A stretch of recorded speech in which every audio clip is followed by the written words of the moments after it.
Wherever you go, whatever you do, throw a little at it. Omax, Vest and Briefs.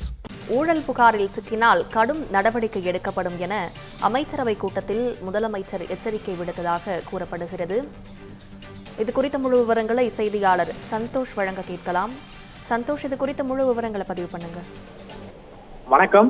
Chennai தலைமைச் செயலகத்தில் தற்போது அமைச்சரவை கூட்டம் என்பது முதலமைச்சர் தலைமையில் நடைபெற்று முடிந்திருக்கிறது.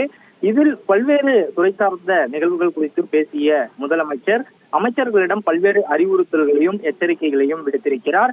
அதில் ஊழல் புகாரில் சிக்கினால் கடும் நடவடிக்கை எடுக்கப்படும் என்றும் பள்ளிகளில் ரீல் செய்தல் உள்ளிட்ட செயல்களில் ஈடுபடக்கூடாது என்றும் எச்சரிக்கை என்பதையும் விடுத்திருக்கிறார். ஊழலற்ற நேர்மையான வெளிப்படை தன்மையுடன் கூடிய ஆட்சி நிர்வாகத்தை வழங்க வேண்டும் என்றும் முதலமைச்சர் அறிவுறுத்தல் என்பதையும் கொடுக்கப்பட்டிருக்கிறார். அரசு பள்ளிகள் மற்றும் பொது இடங்களில் தேவையற்ற ஆய்வை மேற்கொள்ளக்கூடாது என்றும் அறிவுரை என்பதை அமைச்சர்களுக்கு தெரியப்படுத்தி இருக்கிறார். தொடர்ச்சியாக சமீப காலமாகவே தாவேகாவினுடைய அமைச்சர்கள் பல்வேறு பள்ளிகளில் அவர்கள் ரீல் செய்து எடுத்து போடுவதும் சமூக வலைதளங்களில் பரவி பல்வேறு விமர்சனங்களுக்கு உள்ளாக்கப்பட்டு பேசுபொருளாகவும் இருந்தது. இந்த நிலையில்தான் அதனை கண்காணிக்கக்கூடிய வகையில் பள்ளி கல்வித்துறை சார்பிலும் அறிக்கை ஒன்றினை வெளியிட்டு அமைச்சர் செய்தியாளர் சந்திப்பின் போதும் யாரும் எந்த அமைச்சர்களும் தேவையில்லாமல் பள்ளிகளில் சென்று ஆசிரியர்களுக்கு இடையூறு ஏற்படுத்தக்கூடாது என்றும் மாணவர்களின் கவன சிதறல்கள் பாதிக்கப்படக்கூடாது, அவர்கள் கல்வியில் மட்டுமே கவனத்தை செலுத்த வேண்டும் உள்ளிட்ட பல்வேறு அறிவுறுத்தல் என்பதும் பள்ளி கல்வித்துறை சார்பில் கொடுக்கப்பட்டிருந்தது. இந்நிலையில் இந்த அமைச்சரவை கூட்டத்திலும் முதலமைச்சர் விஜய் அமைச்சர்களுக்கு அறிவுறுத்தலாக கொடுக்கப்பட்டிருக்கிறார். அந்த வகையில்தான் ஊழலற்ற அரசாங்கத்தை உருவாக்க வேண்டும் என்பது தாவேகாவினுடைய நோக்கமாக இருக்கிறது. யாரும் ஊழல் புகாரில் சிக்கினால் அவர்கள் மீது கடுமையான நடவடிக்கை என்பது எடுக்கப்படும் என்றும் இந்த பள்ளிகளில் ஆய்வு மேற்கொள்வது மற்றும் பொது இடங்களில் ஆய்வு மேற்கொள்வது என்று எந்த ஒரு செல்போனில் பதிவு செய்து அதை சமூக வலைதளங்களிலும் வெளியிடக்கூடாது என்றும் முதற்கட்டமாக ஆய்வை மேற்கொள்ளக்கூடாது என்றும் தெரிவித்திருக்கிறார். இதற்கு முன்பாகவே மாவட்ட அமைச்சர்களாக பொறுப்பு அமைச்சர்கள் என்பதும் நியமிக்கப்பட்டிருந்தனர்.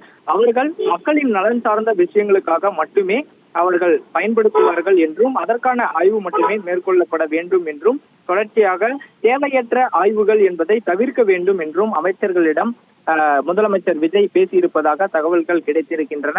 அதே போல ஊழலற்ற நேர்மையான ஆட்சியை கொடுப்பதற்காக தான் தாவேகா ஆட்சிக்கு வந்திருப்பதாகவும் மக்களின் நலன் சார்ந்த விஷயங்களும் திட்டங்களை செயல்படுத்துவதற்கான அந்த ஒரு கருத்தையும் முன்வைத்து பேசியிருக்கக்கூடிய அவர் தேவையற்ற இந்த நிர்வாகத்தில் கேடு விளைவிக்கக்கூடிய வகையிலும் பெயருக்கு களங்கம் விளைவிக்கக்கூடிய வகையிலும் யாரும் செயல்படக்கூடாது என்றும் புகாரின் அடிப்படையில் நேரடியாக தகவல் தெரிவித்தால் ஊழல் புகாரிலும் சிக்கினால் அவர்கள் மீது கடுமையான ஒரு நடவடிக்கை எடுக்கப்படும் என்றும் அமைச்சர்களிடையே எச்சரிக்கை என்பது விடுக்கப்பட்டிருப்பதும் குறிப்பிடத்தக்கது.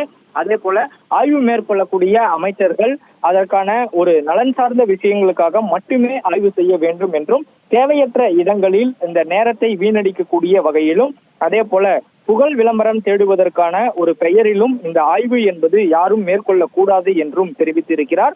அதிகாரிகள் மற்றும் பள்ளிகளில் ஆய்வு செய்யக்கூடிய அமைச்சர்கள் ஆசிரியர்களினுடைய வேலையை எந்த ஒரு பாதிப்பும் ஏற்படாத வகையில் இருக்க வேண்டும் என்றும் மாவட்ட பொறுப்பு அமைச்சர்களாக இருக்கக்கூடியவர்கள் அவர்களுடைய மாவட்ட செயலாளர்கள் மற்றும் ஒருங்கிணைந்து செயல்பட வேண்டும் உள்ளிட்ட பல்வேறு கருத்துக்களை அமைச்சர்களுக்கு அறிவுறுத்தலாக முதலமைச்சர் விஜய் கொடுக்கப்பட்டிருப்பதும் குறிப்பிடத்தக்கது.